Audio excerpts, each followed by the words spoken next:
Jay here with Nerd Rage Against the Machine, and today I'm going to try a little something different. So first thing is you're not going to see my face on camera, which, you can cheer to that all you'd like if that's really what you feel. But what I'm going to do today is I'm going to talk a little bit about, and as you can see I already have Castle Grayskull all set up for this very purpose. I'm going to talk about my toy hunting this week. We had to go back to my family's house, basically see my folks and get some material that I'm going to be using in a future video.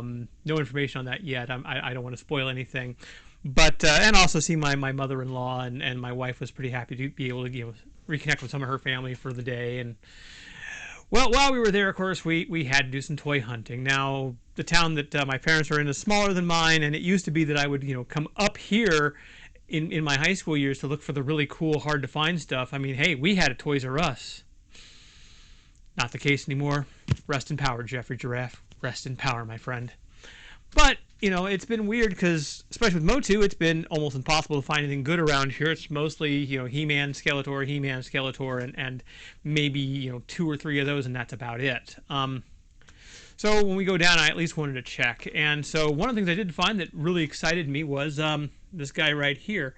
This is Fisto from Wave 5. Now, a quick apology to all those who were expecting an unboxing. I am way too damn impatient for that. When I got him home, I had to crack the case already, and maybe in the future I'll start trying to be a little more patient. But in the meantime, sorry. Now, Fisto is pretty cool. He's the same articulation, of course, as any of the other Motu Origins figures. One thing I was a little disappointed about, well, 2 things. One was the fact that I expected he was going to have a vacuform metal hand, and he does not. Instead, it's the traditional silver paint motif. Also, no spring-loaded feature, which, it does mean that he can just pop that arm off, and you could, of course, have He-Man try on the glove, and he, of course, has the ability to give He-Man that epic fist bump, which is cool, but, again, you can always complain about something, I guess. But it made me excited to at least have one in my collection. And there is, for comparison, an Origins He-Man. So you can kind of see how the two of them look together. Again, this is a pretty good figure. Pretty bog standard, though. But I'm happy to have him in my collection. I think that I'm now down to about 4 figures that I'm really looking for, which would be Jitsu, Buzz-Off, and Web Store. I also wouldn't mind finding a faker, so I guess it's 4. I lied. I'm a terrible human being. What can I say? Fisto also came with this little comic book here. The mini comic is Sucker Punch. Pretty cool. And there's the cross-sell on the back. I do like the way these comics have come out, and I think they're pretty cool. But the big thing, I guess, that really kind of blew my mind when we went there was the next thing I'm going to show you, and that's because I went there with my daughter, and there's something about walking down that toy aisle and seeing her face light up. It's one thing for me to go, oh, that's something I need for my collection.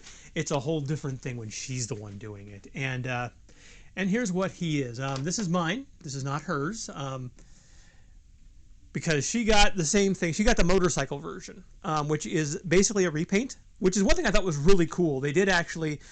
the motorcycle, back in my day, sometimes when they would do like a motorcycle figure, it was just a solid piece figure on the bike, and that was its own toy. In this case, Mattel was smart enough, I think, to literally give you the same figure. It is a repaint. He has a brown outfit as opposed to the kind of navy blue black that this one has.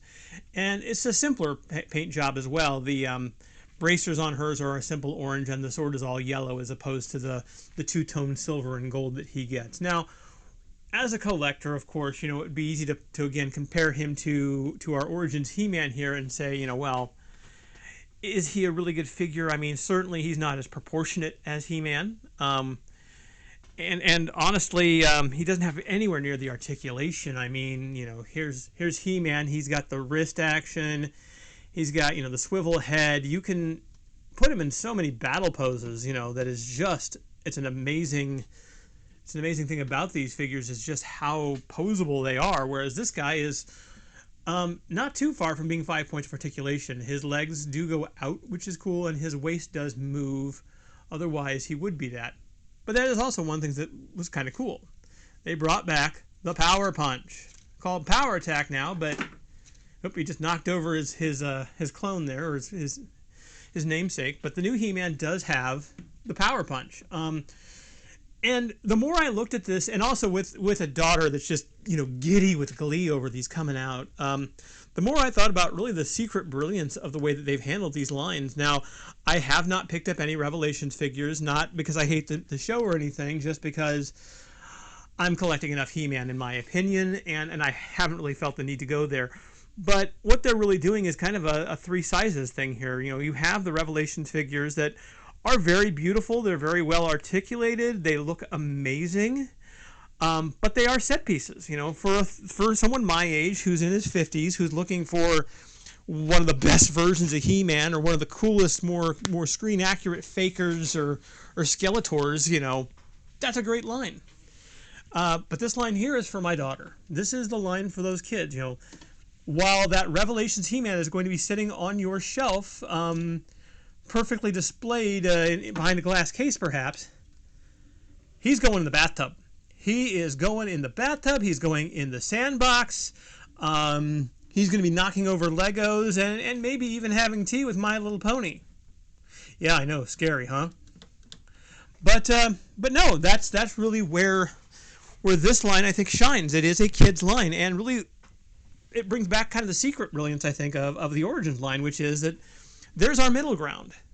This is the line where dad gets to show his kids what he had and share something with them. When I was a boy, this was not available. Nothing like this came out, but here's my He-Man. Here's the guy I liked, kiddo. And honestly, my daughter does have her share of Origins figures. She has a She-Ra. She has a Battle Armor He-Man. She loved the little Battle Armor feature. She has her own Skeletor. And she, of course, has Prince Adam because Dad wanted 2 Sky Sleds. And that was an easy way to get it. That, and it was on clearance. So, the thing is, I watched the new He-Man with my daughter. And honestly, the best analogy I can think of, I don't hate the show. I did not hate the show at all. I loved it, actually. But it's a little like TNG. I could sit there and spend hours pointing out the differences between classic and TNG, or even say a kid who was maybe you were into a band, but she's into a band that shares some of the same band members. Like I loved Nirvana as a kid. My kid's now into the Foo Fighters.